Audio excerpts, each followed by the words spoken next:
An olive branch for peace. Around 300 people gathered in Tel Aviv protesting against Israel's military action in Gaza. Some other people showed up voicing their support for Israel's military mission.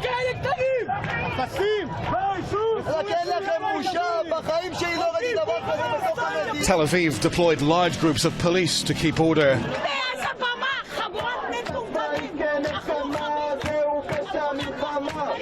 The protest ended peacefully, without clashes. Meanwhile, thousands of people in Turkey gathered in front of Israel's consulate in Istanbul. Some burned an Israeli flag, and many chanted anti-Israel slogans. Some demonstrators tried to enter the consulate building, but they were dispersed by riot police. And pro-Palestinian protesters took to the streets in numerous EU cities, including London and here in Paris, to demand an immediate end to the conflict. In defiance of a protest ban, crowds in the French capital chanted "Israel, assassin," until they were dispersed by tear gas.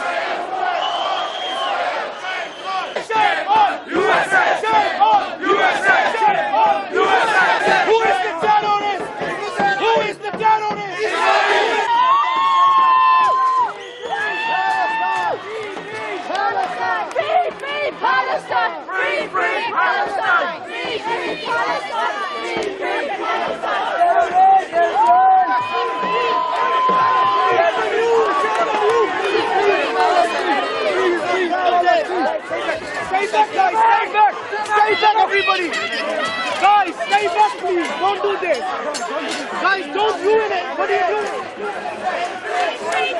Stop this! Stop this! Our fight is not with the Gardaí! Our fight is not with the Gardaí! Our fight is not with the Gardaí!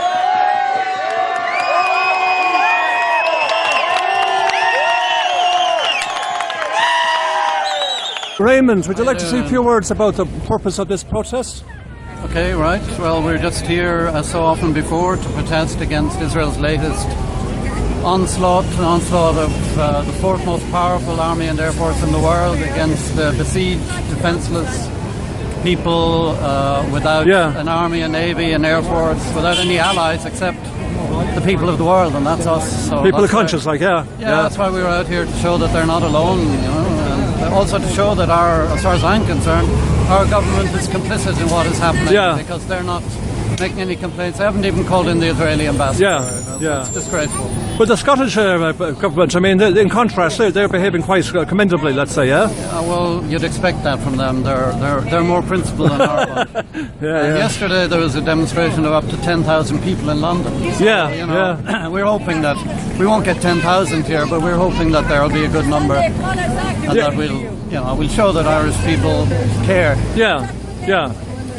All right then, Raymond. Thanks now. Thank you. Who is the terrorist? Israel! Israel! Who is the terrorist? Israel! Israel! Free, free Palestine! Free, free Palestine! Free, free Palestine! Free, free Palestine! Free, free Palestine! Free, free Palestine! Free, free Palestine! Free, free Palestine! Free, free Palestine! Free, free Palestine!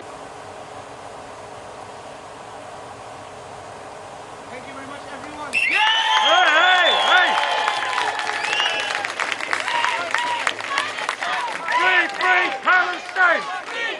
Palestine! Shame on Israel! Shame on Israel! Richard Boyd Barrett. Friends, Israel is a terrorist state. The people of Gaza are the victims of a terrorist state. It is important to say that. That is not just a slogan. This has been the history of the Israeli state since it was born, with the ethnic cleansing of the Palestinian people, from the majority of Palestine in 1948.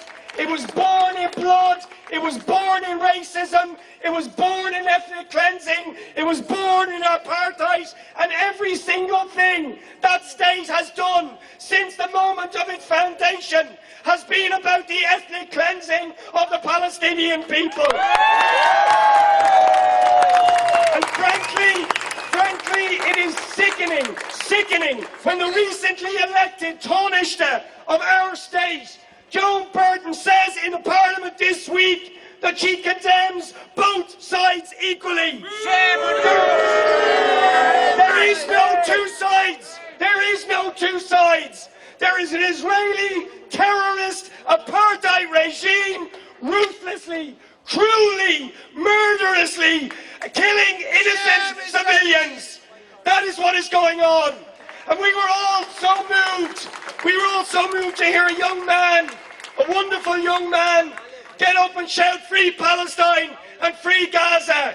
And all of us should think about that. Those of us who have children like this young man, just imagine your children like that, having their lives exterminated as the most sophisticated weaponry in the world is rained down like hellfire on young children, on families, on women, on some of the most oppressed and poorest people in the world. It is an absolute crime. Now I just want to finish by saying this. We had former Israeli soldiers from Breaking the Silence came into us in the Dáil last week. Everybody should read their book, so we understand that everything Israel does is absolutely deliberately murderous. These were the people who did it, and they have documented how they were ordered to kill, to intimidate innocent people, and they were told specifically by their commanders, attack innocent people, provoke mayhem, provoke chaos, force the Palestinians into reacting. That's what they want. They set up the pretext to force people to resist and then use that as the excuse to launch the sort of murderous attacks we are seeing at the moment.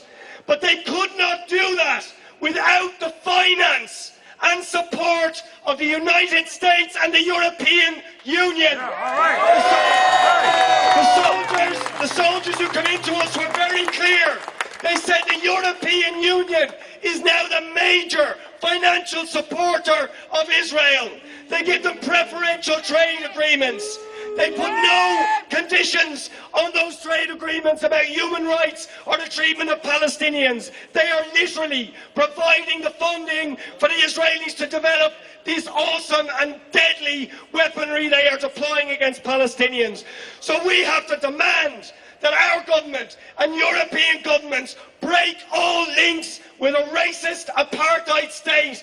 Nothing else is acceptable. You cannot do business with a murderous state.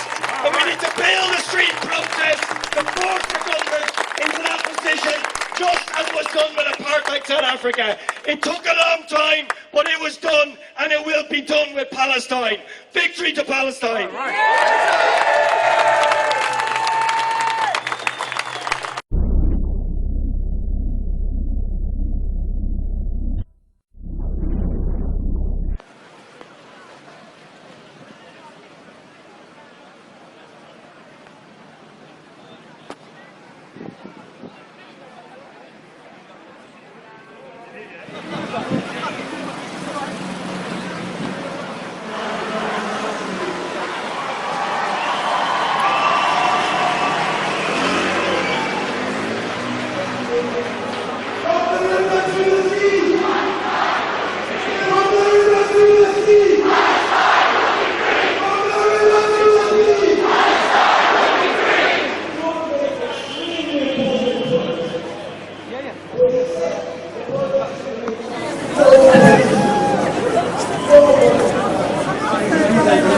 Just becoming here the allies to show solidarity for the Palestinian people. The Israelis, the Zionists doing all the persecution for the Muslim people in our name, in the name of the Torah. They're using the Torah falsely. They're taking out many verses of the Torah. They're using that on the wrong way. They say God promised a land for the Jews, but they ignore that God sent us in exile today. What is written in the Torah that God will send us in exile. It's written in the Siddur. We are now in exile. Going back to the land by force is against the will of God. It's a rebellion against God. Jews who believe in God can't do that. Jews used to live peacefully hundreds of years, many centuries, in all the Muslim countries. We have no problem with the Muslims. I myself born in Palestine. My mother told me we used to be such good harmony with Palestinians. And even today, Jews live in Iran, in Yemen, in Morocco, in Tunis, in many Arab countries. Peacefully, no any problem. In Europe, in many places, they are persecuted. The Muslims save us, and we know that. And it's a shame, instead of to be thankful for the Muslim world, the Zionists persecute them. We're doing that all in our name, all in the name of the Torah. And the only solution for today's day is that full Palestine should go back for the Palestinians. They try to make two states, already peace. Tens of years, nothing will work, because in the Torah say rebellion against God can't be succeed. The state of Israel will come to an end, 100%. We pray to God and we hope for a peaceful land. Nobody looks for bloodshed. We hope for a peaceful land. South Africa was the apartheid. It's come out quite peacefully. We hope the state of Israel will also be dismantled peacefully. The only solution will be the whole land should go back to the Palestinians. And then Jews and Muslims can live together side by side with peace and harmony. I told you I born in Palestine. I want to go back in Palestine. But I'm waiting for the Palestinian passport. I will be proud to go back in my Palestinian passport to live under the Palestinian government. It's the only solution. And I hope it will be soon in our days. The full dismanagement of the state of Israel. And then we can live together in peace and harmony. Thank you very much.